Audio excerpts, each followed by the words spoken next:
Hi there and welcome back. I'm Sharmen Kimbrough.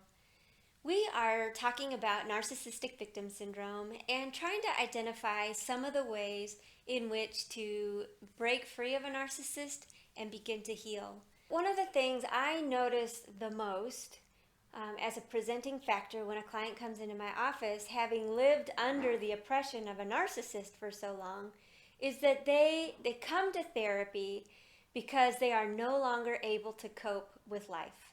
They can't think, they don't feel, they have no discernment, they're just scrambling and lost, and they know something is very, very wrong, even though a lot of the times they are totally unable to put their finger on what that is. And today I want to talk a little bit more about how to detach from the narcissist and start to gain some of your own footing and healing in the process.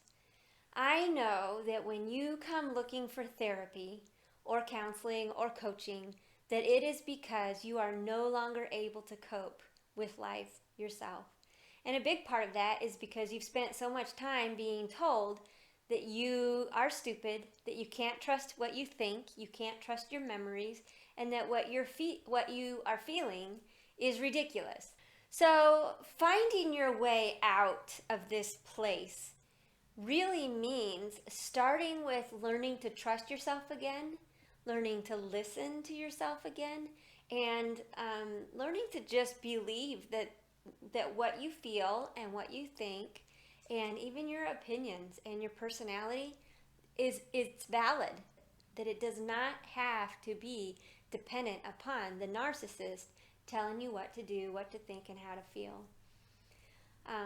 So last time I left you with a straightforward, I called it simple, but I know it's not simple, a straightforward exercise just to begin to start to feel your heart again, to find your heart again.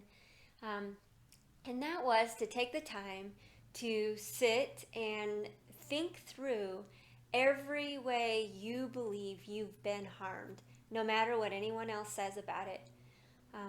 And I made the point to do it where no one was looking over your shoulder and you didn't have to be afraid who would see it, because I really want you to be as honest as you can, to be as real as you can, to really get in touch with your heart. Because your hurts are so real, much easier to see than your joys right now, it's a way of just getting in touch with the real, deep you, the core part of you that's your heart, the dreams, the hopes, the desires, the personality, your heart. We want to get in touch with that. And so in naming all of these things, all of these ways, it gives you a way of just beginning to see what did hurt and why did it hurt. Was it true? Is it something that I can change? Is it something that I'm really to blame for? So you can look at all of those aspects of it, and then that's where therapy begins. So if I was walking alongside you, this is what I would do. First of all, I have you naming the hurt and acknowledging it as real. I don't want you to have to sit in the pain. I don't want you to have to relive it. I want you just to acknowledge that it was real. It really did hurt. The reason for that is because the narcissist in your life probably told you that you were stupid, that hurt was blown out of proportion, that it wasn't real, or that they didn't mean it. Really minimizing, trivializing, denying all of this in you. I want you to acknowledge that it really was real, that that's really what your heart said of it. So that's the first step. The second step is to assign appropriate blame. And what that means is when you look at this hurt, I want you to look at really who caused the hurt. Someone who is purposely harming someone else and not taking any responsibility for it at all will tell you that you made him do it, or that you're so stupid he had to, or any number of things that get you to feel like it was your fault. For whatever reason, you deserved this. So you are really to blame. The problem with that is you don't control his behavior. He controls his behavior. So the ways you've been hurt that have been a result of his behavior towards you, the blame is on him. No matter what he says, you can't make him do anything. So for him to have done it, that's his responsibility. So as you're looking at these hurts, I want you to identify the ways that you have taken responsibility for something that he did, rather than letting him take responsibility, and then switch it. Purposely make yourself intentionally assign the blame where it goes. A good example of this is if you have been raped. If you have been raped, you feel a lot of shame and blame. You feel like for some reason you must have deserved it. If you'd have just dressed better or act better or something, it wouldn't have happened. The thing is, though, you didn't make him do that to you. He took advantage of you. He did that. There is no reason ever for anybody to do that to someone else. So the blame is on him. The responsibility is on him. If you have other instances that look like that, put the blame where it goes. That starts to release you from that responsibility of trying to fix what was broken by someone else. You can't fix what he broke. It's not your responsibility. You can't make there be trust.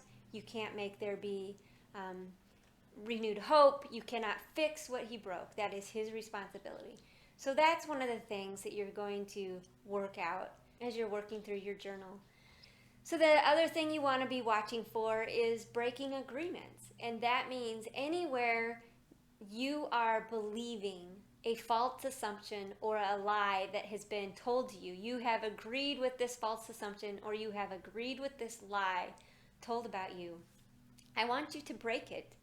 And you do that by getting a hold of what truth is and making sure that you are standing on truth and not the lie. For example, truth in Christ is that we are valuable, that we are made in his image, that we are beautiful, that he loves us no matter what. That's truth. So anywhere you've been told that you are not valuable, even if it's just been the indirect message he's given you, that you are not valuable or you are not beautiful or you are worthless, any of those things that contradict what is true, hang your hat on what is true and break agreements with the things that are false. Another thing you have to do, the fourth thing you have to do, is grieve the losses. There are so many losses in those hurts and disappointments that can never, ever be repaid. So much that you'll never, ever be able to get back the time, the days away, the broken relationships, the bruises, the damage. He cannot make recompense for the words that he said or the ways he has belittled you or the time he has spent with another woman or, all of this grief. It's still real and you have to grieve it, understanding that he can't pay those things back. They are losses and now they're scars that make up who you are. They're part of your story. But they don't define your future, and that's the part I want you to really grasp a hold of. And then as you're working through those 4 steps, the 5th thing is to define a new direction. This is stating, this is where I am now. That's where I want to go. How do I get there? And then sit down and look at what it would take to get there. What kind of obstacles do you have to overcome? What kind of skills do you need to learn? What kind of boundaries do you need to put into place? What ways do you need to start doing things differently so that you can end up much closer to that person you want to be rather than the person you've been? And the other important part is to have a counselor walk alongside you to help you see your way through this. It is a long process. Make sure you get the accountability of a mentor, a counselor, a pastor, a really good friend that you trust who can walk alongside you and help you think through this and provide that accountability for you to keep doing what you're doing, headed the direction you're going, so you don't just fall back into old patterns of relating, because that's what you practiced for so long. That's what was easy. That gives you something a little bit more to think about as you're identifying the ways you've been harmed. It gives you some context for how to begin to think differently, how to begin to trust yourself and listen to yourself, and that will spill over into being able to relate differently with the narcissist in your life. If you would like one of us to come alongside you and help you navigate this, we would love to. Here's our contact information. You can call us, you can email us, and find yourself headed a new direction on a new path.